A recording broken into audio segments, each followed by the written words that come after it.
Esto es Sherezades, un podcast de literatura hecho por mujeres y comentado por mujeres. En esta ocasión tenemos para ustedes Un hogar sólido de Elena Garro, una obra de teatro que habla de la vida de una familia después de la muerte.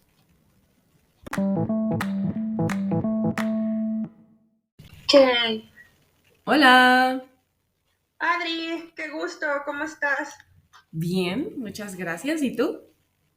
Muy bien, contenta porque la neta es que, bueno, yo tengo recuerdos de una primera lectura de Un hogar sólido, muy gustosa, entonces me gusta mucho comentar a Elena Garro. Ay, qué bueno, me da gusto. Esta obra de teatro la propuso Liz, la de Un hogar sólido de Elena Garro. Y bueno, pues vamos a empezar a hablar de ella, ¿no? ¿Quién es esta mujer? Claro, les voy a decir que yo creo que en la actualidad Elena Garro es de las escritoras tal vez más conocidas en la literatura mexicana en la actualidad. Pero yo creo que esto no ha de tener mucho tiempo.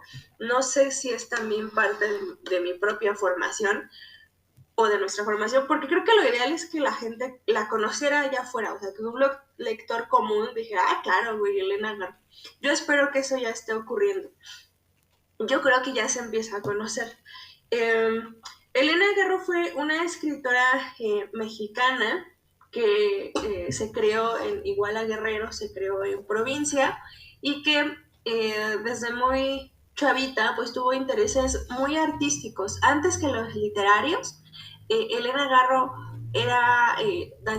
estudiaba danza, ¿no? Le gustaba la coreografía, le gustaba mucho el teatro.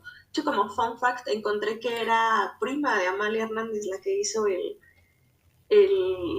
ballet folclórico mexicano, ¿no?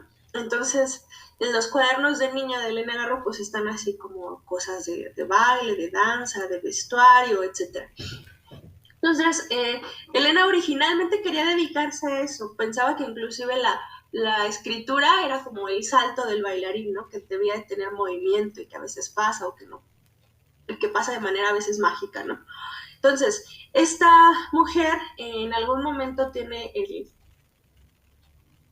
a bien estudiar en la Escuela Nacional Preparatoria y ahí empezar a conocer a los intelectuales de los 50, de los 40, 50, ¿no? Y ahí también empieza a hacer lazos con eh, Octavio Paz, ¿no? Que fue su esposo y que fue su pareja durante muchos años.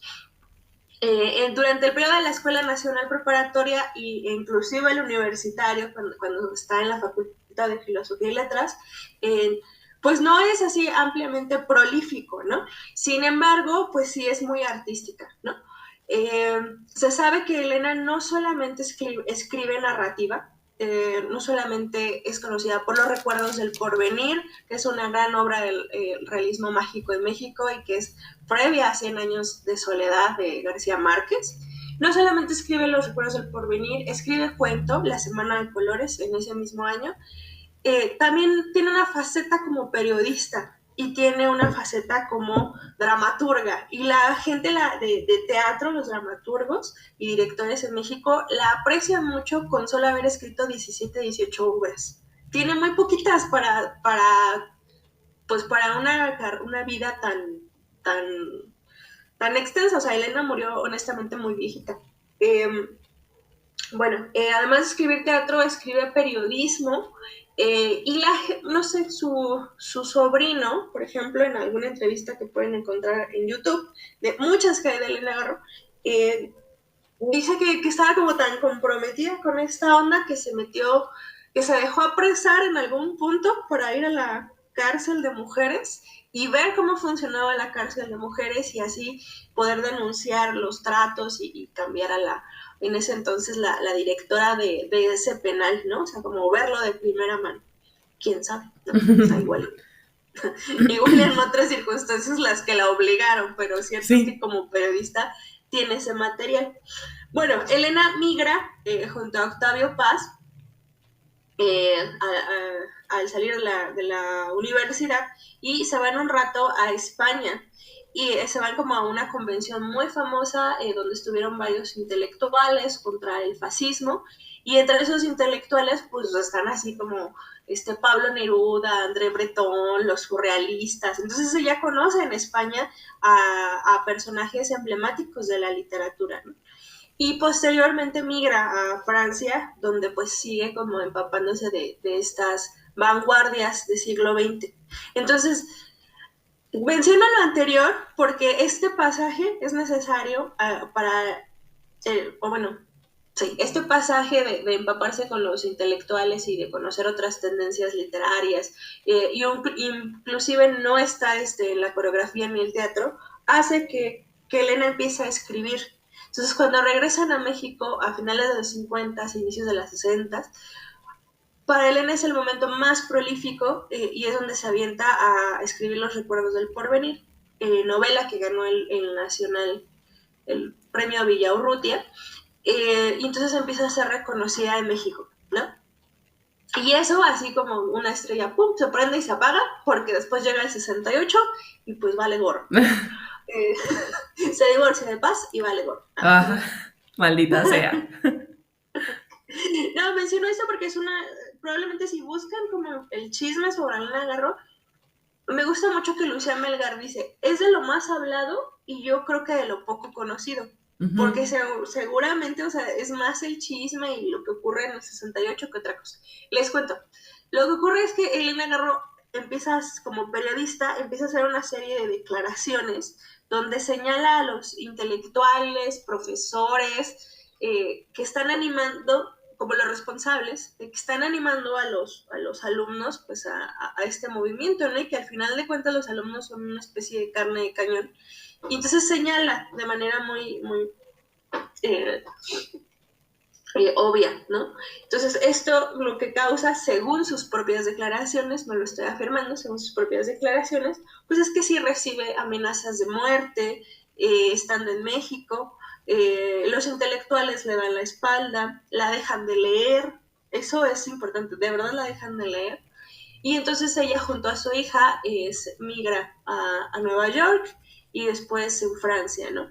Muy grande, muy vieja, es que sí regresa a México, y creo que un poco gracias a que los dramaturgos y los actores pues empiezan a leerla, a rescatarla, y bueno, ya es que la conocemos, pero estoy hablando de los 90, ¿no? O sea, la realidad es que por eso digo, ojalá que Elena Garro se esté leyendo a otro nivel en la actualidad y que sea pues ya una figura un poco más conocida, ¿no? Bueno, a ver, déjenme mencionarles otras de sus obras, eh, porque les digo que nada más tiene 17 horas. Pero la narrativa es lo que más probablemente conoceríamos, ¿no? Los recuerdos del porvenir del 63, la semana de colores del 64, andamos huyendo Lola de los 80, que es ahí cuando anda en pleno exilio, testimonios sobre Mariana en 81, recuento de personajes del 82, La casa junto al río del 83 y Matarazzo no llamó 1991, y tiene varias, o sea, la verdad es que ni siquiera las podría listar todas. Finalmente me gustaría decirles que hablar o más bien leer a Elena Garro es otro pedo respecto al tiempo. En el teatro, en la narrativa, el tiempo, el manejo que esta autora hace del tiempo es impresionante. O sea, es como si lo que propusiera fuera una alternativa a vivir entre los relojes, una alternativa a detenerse de otra manera y de agarrar el tiempo de otra forma y hacer lo que quieras con él, ¿no?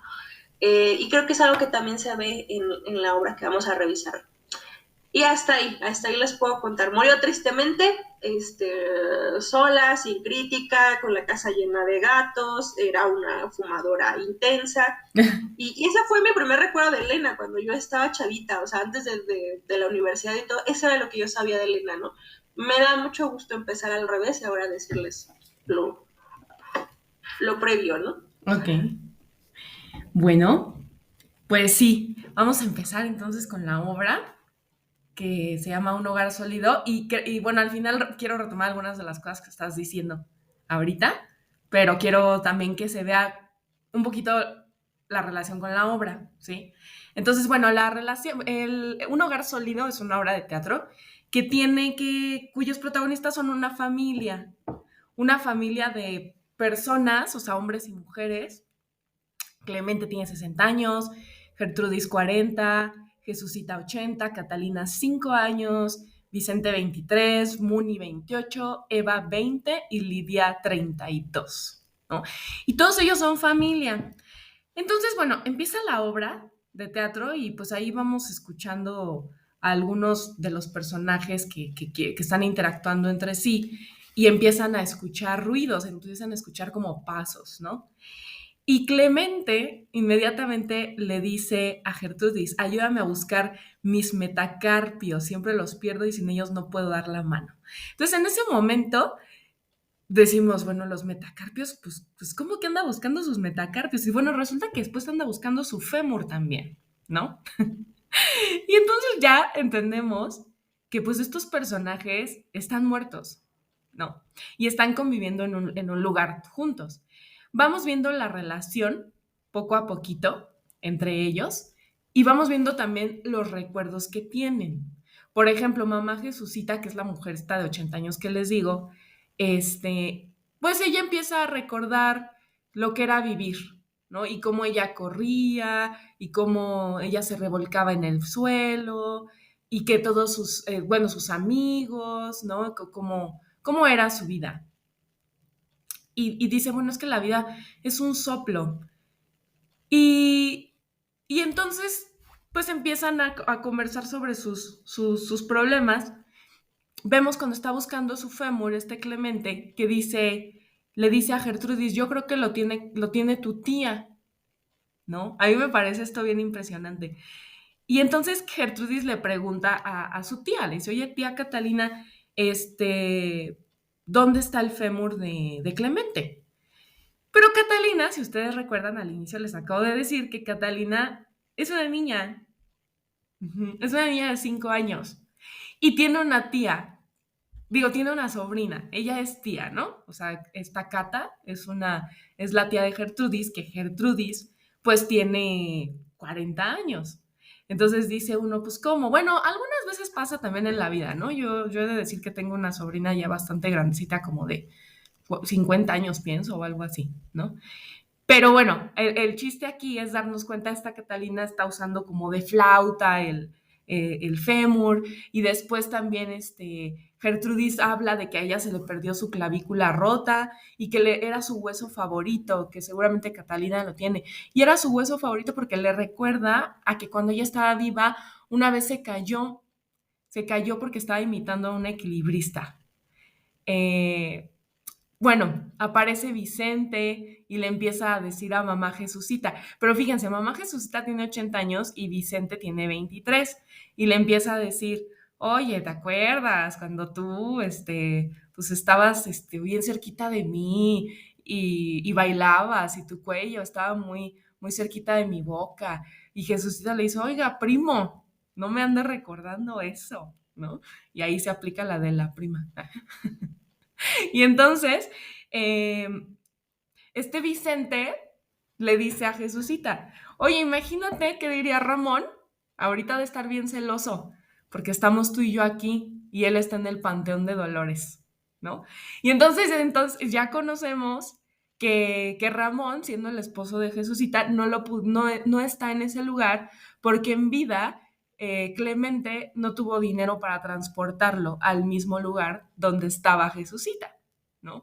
Entonces, pues cada uno está en su tumba, ¿no? Entonces ya no pudieron volver a estar juntos, pero pues Vicente bien contento porque tiene a la Jesucita ahí, a pesar de que pues ahí en cadáver, pues le lleva unos añitos, ¿no? Empiezan a llegar algunas personas a la tumba también, otros personajes, ¿no? Que son una familia, que es Eva y su hijo Muni, ¿no? Y llega también Lidia, de diferentes edades todos, ¿no? Pero vemos, por ejemplo, cuando llega Lidia, su mamá le dice, ay, hija, qué bueno que te moriste pronto, ¿no? Porque ella la extrañaba. Y conocemos cómo murió Muni. O sea, Muni, recordemos que tiene 28 años, Lidia tiene 32, son hermanos. Entonces Lidia le empieza a decir a Muni, estoy muy feliz de verte porque recuerdo cómo te vi azul, ¿no? O sea, cómo en vida yo vi que te morías y pues te extrañaba muchísimo. Pues ya empiezan a recordar eso y pues va avanzando la obra entre recuerdo y recuerdo. Este, Vemos cómo esta familia, pues sí, muy, muy mexicana, pienso yo, con toda esta tradición de la muerte, de celebrar la muerte también, creo que se puede ver ahí. Y de cómo la familia, es este concepto de la familia unida, porque no solamente están en la misma tumba, sino que van recordando cómo se tenían a sí mismos, ¿no? Por ejemplo, Lidia le dice a Catalina, ah, sí, te teníamos sobre el piano, ¿no? O sea, pensando en una fotografía a lo mejor, ¿no? Que tenían sobre el piano de Catalina cuando estaba chiquita, aunque no la había conocido en vida, pero la conoce en este momento, ¿no? Al tío Vicente le dice, ay, a ti te teníamos en la sala, y a la tía Eva sí la conoció, pero pues ya no se acordaba mucho de ella porque tenía muchos años, ¿no? Entonces van hablando de esto, ¿no? De cómo sí se conocían a través de fotografías, pero no se conocieron en vida porque murieron en tiempos diferentes. Es bien importante la vestimenta, van llegando vestidos de otras épocas, ¿no? Cada uno, de la época en la que murieron, por supuesto. Este, y pues escuchamos la historia de Catalina, bien triste, porque pues dice que cuando ella llegó ella estaba solita y estaba asustada. Pues sí, pues imagínense ustedes una niñita de 5 años y pues me la mandan a la muerte y pues ¿qué crees que si hay vida después de la muerte? Pobres de los niños. Sí, pobres de nosotros, imagínense de los niños, ¿no? Este, y bueno, ella quería a su mamá, entonces llega Vicente, es el primero que llega después de Cata, llega y fue bien difícil porque Vicente tuvo que cuidar de Catita, de que estaba chiquita y estaba llore y llore porque quería a su mamá y quién sabe cuánto tiempo llevaba ahí además, ¿no? Solita. Luego llega Eva, pero pues como que no los reconoce y ya después les va hablando. Entonces vamos conociendo cómo se construye toda esta tumba de familiares, cómo va llegando cada uno y cómo se van reconociendo en la muerte. Y después habla este texto de, bueno, ¿y a dónde vamos después? ¿No? No, pues sí, nos vamos a reunir con Dios. Bueno, pero ¿en qué momento nos vamos a reunir con Dios? Ah, bueno, cuando seamos todas las cosas, cuando seamos la nieve cayendo en una ciudad desconocida, cuando seamos el bombón que se derrite en la boca de un niño, cuando seamos el aullido de un perro también, cuando seamos todo lo que existe en el mundo. Incluso, dice Vicente, lo peor para mí ha sido ser el puñal del asesino, ¿no? Porque de verdad son todas las cosas del mundo las que tienes que ser en la muerte para después reunirte con Dios. Y entonces, bueno, cuando ya se va acercando el final de la obra, se escucha el toque de queda, ¿no? Y entonces Vicente dice, ya me voy porque yo soy el viento. Y Clemente dice, yo soy el agua sobre la lluvia, y se va. Gertrudis dice, yo soy el leño en llamas, y se va. Muni dice, yo soy la melancolía. O sea, fíjense, ¿no? Las diferentes cosas que hay en el mundo y que tenemos que cubrir, y se va. Catalina dice, yo soy el juego de una mesa donde comen 9 niños. Y Jesucita dice, bueno, yo soy el cogollito fresco de una lechuga. Eva dice, yo soy la centella que se hunde en el mar negro. Todos van desapareciendo cuando van diciendo esto. Y al final, pues Lidia dice, yo soy un hogar sólido, las losas de mi tumba, ¿no? Y así desaparecen todos los personajes. Y así termina esta maravillosa obra, que me encantó. Muchas gracias, Liz, por recomendarla. ¿A ti qué te pareció? Yo me acuerdo, me gustó mucho. Yo me acuerdo que cuando la primera vez que la leí era para Día de Muertos. Ah, mira. Y entonces fue así como de, ¡ah! Esto, y estaba así súper de moda Coco, ¿no? Y yo, debería de leer esto, ¿no? Claro. O sea, porque tiene como bastantes vasos comunicantes, que yo supongo que están entrelazados por la misma perspectiva que tenemos en México acerca de la muerte. Pero la sorpresa radica en el tratamiento de los personajes, ¿no? En la ternura que uno puede despertar por ellos y en la siempre constante pregunta por qué podría haber después de la muerte. Y la solución de Elena a mí me parece muy juguetona, muy... Ujú. fuera del tiempo, ¿no? O sea, si me pongo a pensar, estructurar a una familia es difícil, estructurarla en la muerte está más cañón, ¿no? Porque de alguna manera lo que ella hace es, bueno, ¿cómo voy a juntar a todos los familiares que van a poder hablar de la vida y de la muerte de distintas épocas? ¿Cómo los junto? Ah, pues en la tumba, ¿no? Claro. ¿No? O sea, en otras, no es en años de soledad, pero sí es otro tipo de soledad, ¿no? O sea, Ujú. porque al final de cuentas no va a quedar nada, ¿no? O sea, nada va a quedar de esa tumba. Y entonces me parece que ahí hablando en las tumbas y evadiendo el tiempo, la edad, la jerarquía, eh, es que se puede hablar de manera más libre, ¿no? Como estos primos de, acuérdate, prima, ¿no? Ay, cállate, ¿no? Ay, Pero no. pues ahí los dos son huesos, ¿no? Claro, exacto, pues sí. Ahí, no, ahí ya no había edad, pero sí se lleva la médula de su romance, de su incesto, ahí estaba, ¿no? O sea, aunque fueran huesos. Pero ahí al final llegan, aunque la primera haya sido Catita o esta pequeñita, pues al final todos tienen que jugar con ella, ¿no? Porque sigue Sí. siendo una niña que va con los huesos, que se alegra de que lleguen otros muertos, de que ha vivido la muerte y la soledad de una manera distinta, a pesar de ser la primera que bajó, ¿no? Ujú. Entonces, me gusta mucho la manera juguetona, me gusta mucho el tratamiento del tiempo, la reunión de una familia en la muerte y la solución que le da, ¿no? Bueno, ser todas las cosas, ¿no? Vamos a volver a situarnos en, en todo, en el universo, y eso implicaría la verdadera muerte, ¿no? O sea, Sí. creo que es, no sé si cierra o concluye un montón de textos que hemos leído sobre la muerte, y este es el que me parece más Sí. decente. Bueno, no decente, sino me hace más sentido. Más atinado, ¿no? Sí. Ujú. ¿A ti qué te pareció? Cuéntame. Sí, fíjate que yo también estaba pensando en ese concepto, me vino mucho a la mente el concepto de la iluminación, ¿no? De la iluminación de ser todo, disolverte en el todo y ser todo al mismo tiempo, ¿no? Y hay mucha gente que dice, ¿no? Por ejemplo, nuestra maestra de yoga, María, no sé si te acuerdas de ella, una vez dijo algo como, es que los quienes alcanzan la iluminación no lo aguantan y entonces mueren, ¿no? Y me acordé de este texto porque este texto le diría un poquito, le diría a María, sí, sí existe la iluminación, pero ¿qué crees? Que no te mueres, más bien tienes que morir para iluminarte. Y el día que he muerto te iluminas, ese día literal sí vas con Dios y esa es la iluminación. Digo, bajo la concepción de Elena Garro, sus creencias y lo que ella está planteando, ¿no? Entonces, a mí también me recordó mucho esto y me gustó, me gustó. Lo que no me gustó es decir, híjole, o sea, y todos los que huimos de la familia, entonces vamos a estar ahí otra vez, maldita sea, ¿no? Pero bueno, o sea bueno, eso ya es personal, ¿no? Y fíjate que, sí, Depende de dime. la tumba. Ajá, depende de la Solo pide tumba. una tumba así como la del que estaba en el Panteón de Dolores. Que Sí, no sea ¿eh? familiar. Sí, la verdad es que sí, yo quisiera ser Don Ramón para irme a vivir a otro lado.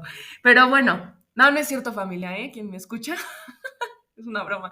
Bueno, fíjate que otra cosa que quiero comentar es el narrar la muerte en Elena Garro, ¿no? El narrar la locura en Elena Garro, que también es bastante frecuente en otros textos, ¿no? O alguna, desde otro lugar. Y creo que para ella es importante porque lo quiero relacionar con lo que decías de las 17 obras de Elena Garro, para hacer una pequeña denuncia en este momento, porque creo que Elena Garro, claro, claro, se conoce a pesar, y qué bueno, de sus 17 obras, Pero, por ejemplo, con los recuerdos del porvenir hay un tema muy importante y 100 años de soledad, ¿no? Hay un tema muy importante ahí. Como bien dijiste tú, fue escrito antes, ¿no? Los recuerdos del porvenir. Y tiene unas similitudes con 100 años de soledad que se parecen bastante curiositas, ¿no? Todo el mundo aquí adentro y muchos allá afuera han leído 100 años de soledad o por lo menos han escuchado de la obra o por lo menos saben la importancia de esta obra, ¿no? Entonces, eh, hay que decir que Octavio Paz prohibía a Elena Garro escribir, ¿no? Y esta prohibición, y bueno, y además, bueno, yo no sé, pero Octavio Paz y Gabriel García Márquez tienen muchas fotos juntos, ¿no? Entonces yo no sé por dónde vaya ese chisme, pero bueno, a mí no me, o sea, yo creo que hay que leer pues, los recuerdos del porvenir, 100 años de soledad, hay que hacer una comparativa y hay que situarnos contextualmente. Y entonces creo que podemos entender por qué Elena Garro escribe desde estos lugares, ¿no? Y cómo ella en este texto, pues dice, tengo que, o sea, realmente voy a morir, o sea, voy a vivir, en primer lugar, que ya es un reto. Y después me voy a morir y voy a estar otra vez con mi familia y después tengo que hacer un montón de cosas para alcanzar esta iluminación e ir con Dios. Y quién sabe qué pase allá con Dios. Eso no lo sabemos. A lo mejor y también nos toca trabajar, ¿no? Este, pero creo que refleja también este trabajo, ¿sabes? O sea, creo que refleja también esta exigencia de, y lo que lo que no se nos permite en vida también, que se nos va a permitir en la muerte, pero lo que no se nos permite estando vivos. Entonces, bueno, nada más quería mencionar que yo creo, ¿no? De dónde viene esta ansia de escribir desde ese lugar. Creo que es bonito, es estético en términos literarios, pero también, bueno, aquí en Shersades nos gusta relacionar esto con la vida cotidiana, ¿no? Y ya. No, es que vale la pena porque es el... O sea, sabido es, amigos de Sherzades, es que luego yo dudo así, digo, no sé quiénes escuchan Sherzades, Ujú. y no sé si sean personas como que estén muy familiarizados o que de verdad es muy nuevo. Pero pensando en las personas que es muy nuevo, amigos, hay muchos memes, hay muchas fotos, así de los perritos, el grandote y el chiquito que dice, como ay, no, qué miedo, no vayas a escribir porque pues, si escribes mejor, ¿no? O sea, esto que dice Adriana es muy importante, es muy sabido que, pues de alguna manera, temía al genio creativo de Elena Garro, ¿no? Y que al mismo tiempo que pudieron haberse acompañado, que pudieron haber crecido, también es cierto que ahí sí, ¿qué onda con el patriarcado? Porque no tenía Elena tantos recursos como si los tuvo Paz, ¿no? Y pensemos en sus muertes, ¿no? Pensemos en el reconocimiento entre los intelectuales, en el reconocimiento posterior a su muerte, ¿no? Entonces, eso es algo súper importante, ¿no? Elena siempre estuvo desde el exilio, o sea, desde el 68, y yo creo que desde antes, precisamente por la manera en que siempre va a abordar la temporalidad como un escape, ¿no? Desde ahí sí puedo ser, desde ahí puedo mirar las hojas, los árboles, el tiempo, puedo ir y venir, siempre desde fuera del tiempo. Entonces, me parece un comentario pues atinado, ¿no? Y en modo de denuncia, sí, pero pues también una invitación a que leamos a Garro, ¿no? Yo sí quisiera saber en algún punto si es tan leída como García Márquez, como Paz, como otros intelectuales de México o de Latinoamérica, ¿no? Porque su valía literaria sí es igual o mayor en Oh, algunos sí, casos. por supuesto que sí. Bueno, Voy a chicas, poner un chicos. meme de publicación aquí. Vale, pues entonces nos vemos a la próxima. Dios.